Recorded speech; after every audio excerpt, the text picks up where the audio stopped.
for this one, I would like to give a short introduction and start by saying that as a person myself, I am a lot of the times I think about privilege. And I know that privilege these days could be associated with something negative, but I always try to flip it around and see if I'm privileged, I'm also very grateful.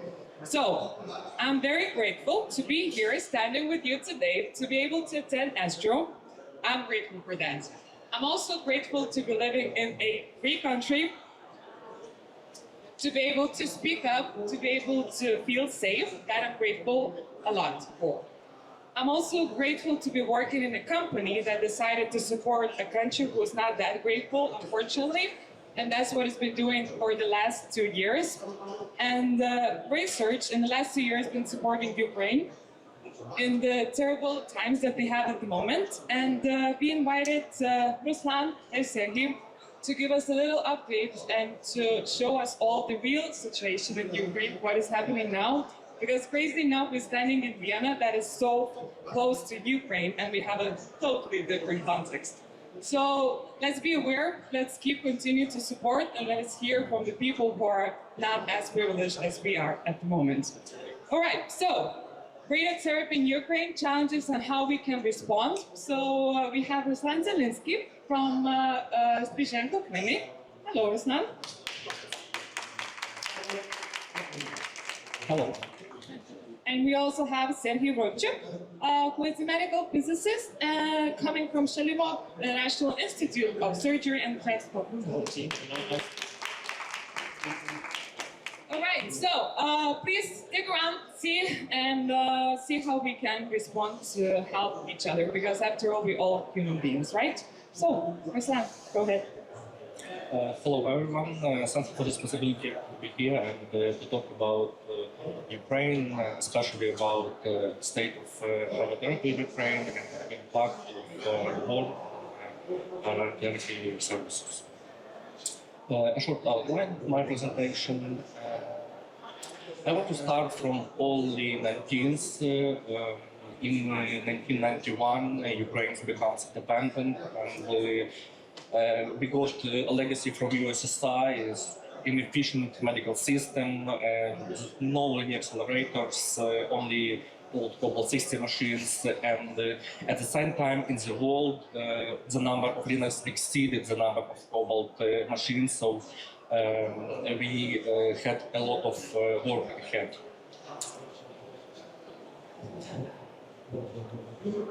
And we had some development, and in 2014 we had 20 linear accelerators, but also we still had a lot of Cobalt-60 machines. It's information from JIRAC database, and we can see on the map where is Cobalt machines and linear accelerators located.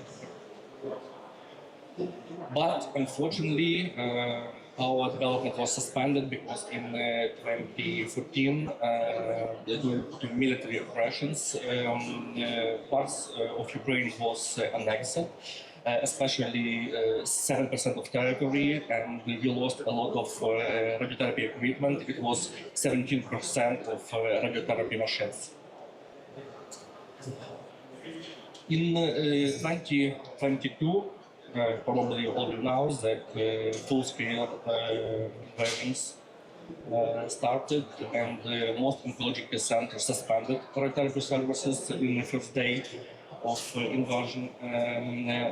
Almost all radiotherapy centers in and near Kiev, capital of Ukraine, stopped working.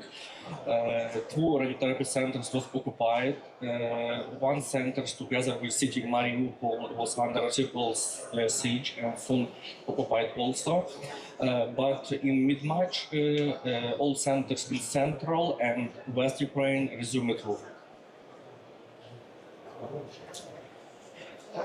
From mid-March to mid-November 2022, a lot of Ukraine was liberated. You can see some parts, these parts on the map. And currently we have next situation. 2 radiotherapy centers are occupied since 2022. 9 centers under occupation since 2014. All other centers in Ukraine resumed work and worked at constant risk of missile strikes, like all Ukraine. Unfortunately, one center suspended treatment due to damage at the end of 2024, just a few months ago.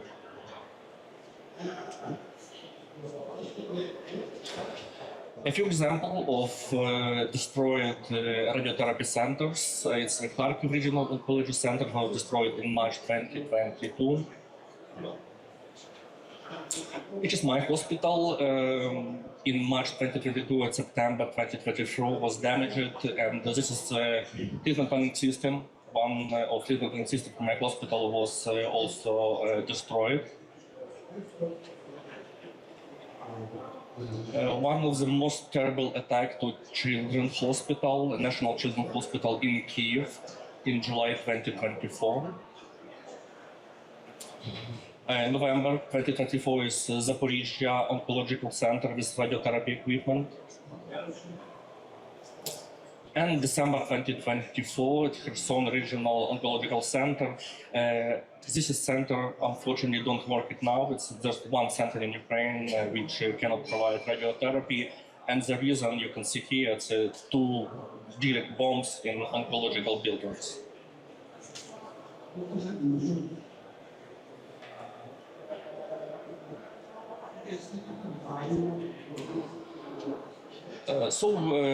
We collect survey to understand what is the state of radiotherapy in such conditions.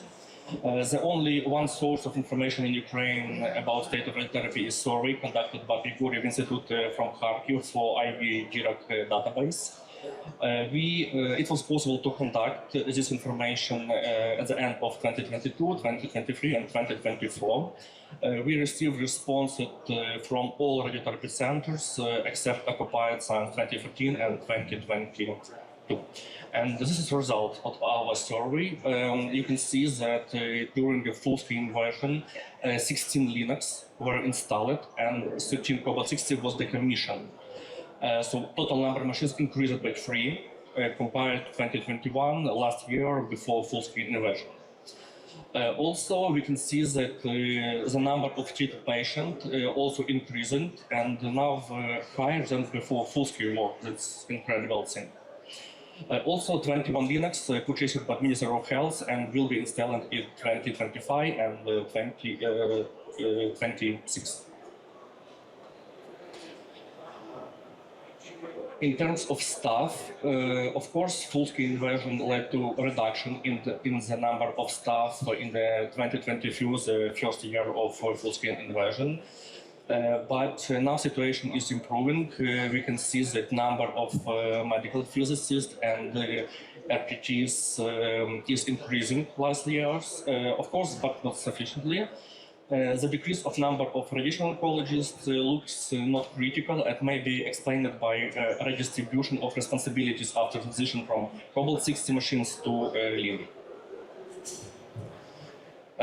Also, you have information about the treatment planning system. Currently, we have 30 radiotherapy centers with Linux, and 16 centers have less than 2 treatment planning systems per Linux. 11 of them, 1 TPS per 1 Linux. 9 centers have 2 treatment planning systems per Linux, and 5 centers have more than 2 treatment planning systems per Linux. Is it sufficient? Some centers have, of course, additional treatment planning system only for contouring, but not for calculation. But in other centers, TPS are used by medical physicists and radiation oncologists. They have to alternate usage to complete their work. So what is the optimum number to provide high-quality planning and contours? Because, of course, it is very good new Linux, but if we don't have enough treatment system, it can be also a problem. We make quick plan, but what about quality in such cases? So a short conclusion, despite the numerous Russian attacks on our healthcare system. Ukraine radiation oncology is undergoing to renaissance. Radiotherapy services restoring and not only expanding to the pre-war capacity, but also modernizing equipment and expanding, building a more educated workforce.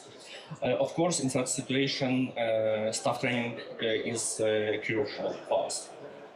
So I think two key reasons why radiotherapy in Ukraine is not destroyed, but is actively developing despite the war, is a resilience and heroism of Ukrainian radiotherapy workforce, and of course international support, like from Raysearch Laboratory. So we thanks to Raysearch Labs for your support for Ukraine. Thank you.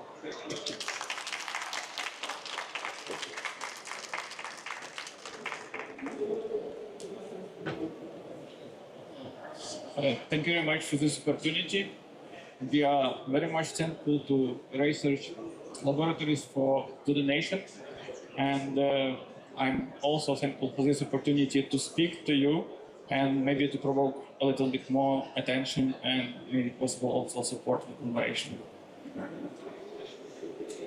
So in 2023, actually Raysearch Laboratories approached to Help Ukraine group and asked if there is something they can do to help us, which immediately led to our discussion internal how is the best way to approach this. And at our meetings at Help Ukraine Group, we are thinking about several possibilities of how the better way to help actually radiotherapy community in Ukraine.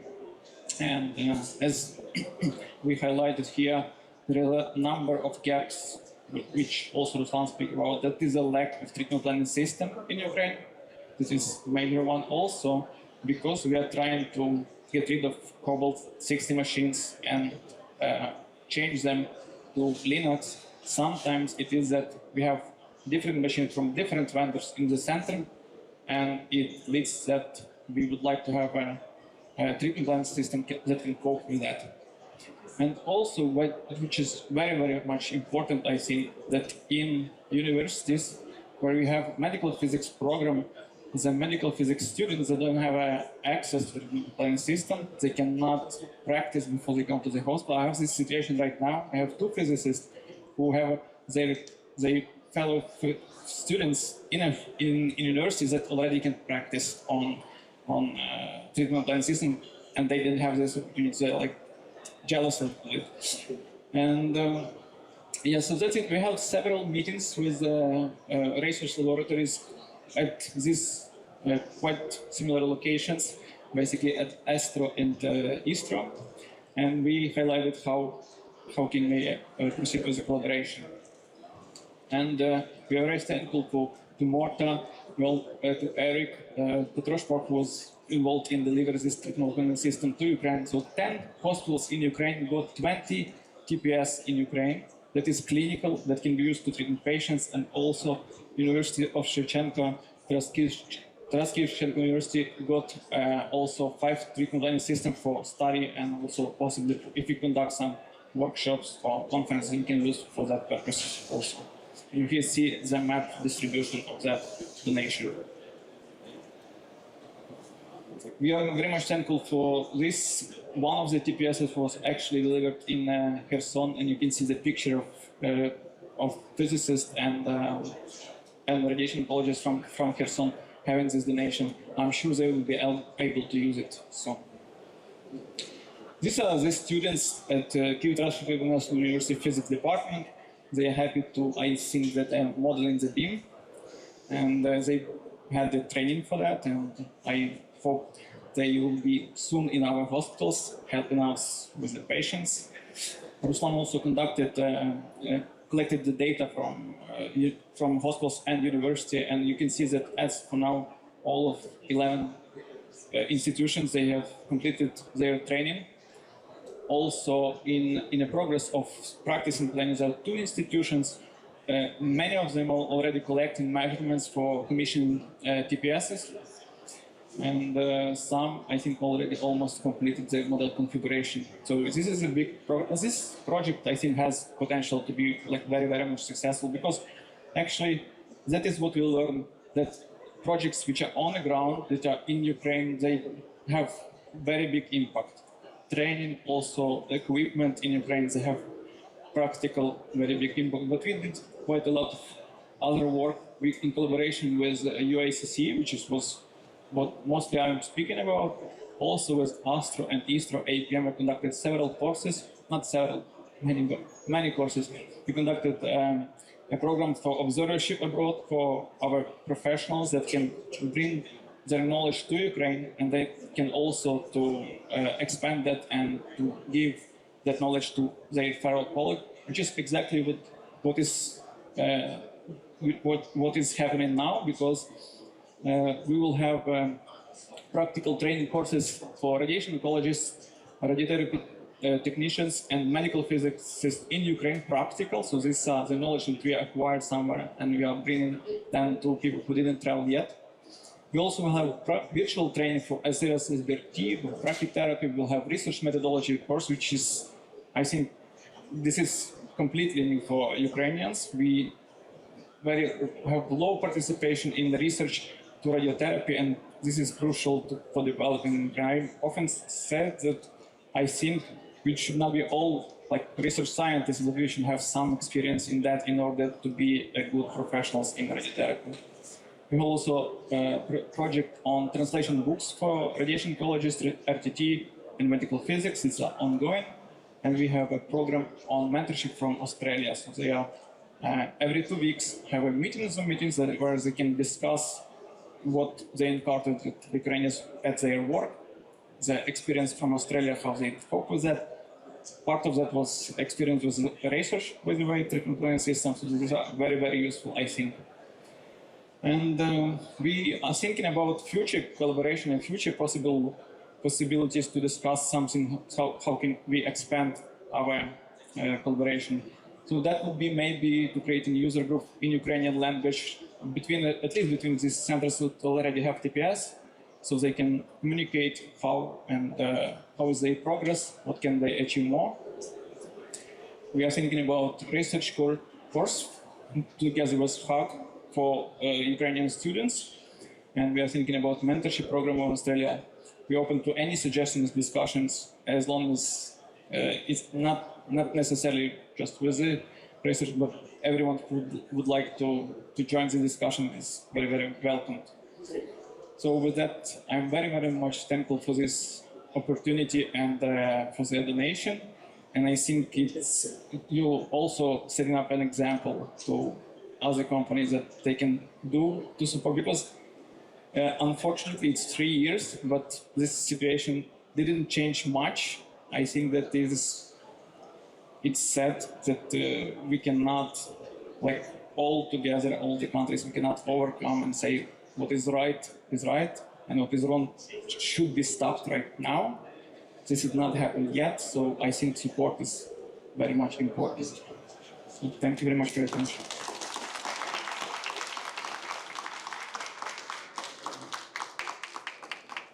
Thank you, Ruslan. Thank you, Sergey, for your presentations. Come join me on the stage. We're here together, right? Yes, and so I hope that gives you a better understanding of what is the situation in Ukraine. It might spark some ideas for you. How would you like to support? Just being vocal sometimes is enough. Just being and taking a standpoint is sometimes enough. And in this case, I would say yes, that is enough. But from the company point of view, we asked how we can respond to the situation. And how we can respond, we've done so far something, right? We made this donation, and our Ray Station treatment planning systems are there physically in Ukraine. That's lovely. But that's just a first stepping stone. It's so much more to do, and we are there. We need to continue. We need to teach. We need to learn. We need to make sure that they're being used in practice at the highest and fullest potential in the best way that it's needed for Ukrainians at the moment. So from Raysearch, that's our aim. That's our next steps. So not leaving it alone, being there, supporting. We've given trainings, as Siri mentioned, all of the clinics, they were already conducted trainings, and you marked it as completed. Well, I would say completed one, we will do completed 2, completed 3, and so on, as much as we need, because that's the full support. That's the true, honest support that Ukraine needs or any other nation would need. So yes, we will continue that. So anyone who would like to join this, and if you believe it's especially important if you have any Ukrainian-speaking specialists that would join and this support group, this community, who will be able to spend time to share their knowledge, to share their planning expertise. We will create the platform for that. That's what we are aiming to do. Because the more we share, the better we get. Not only Ukrainians, as human race. So yeah, thank you. Thank you.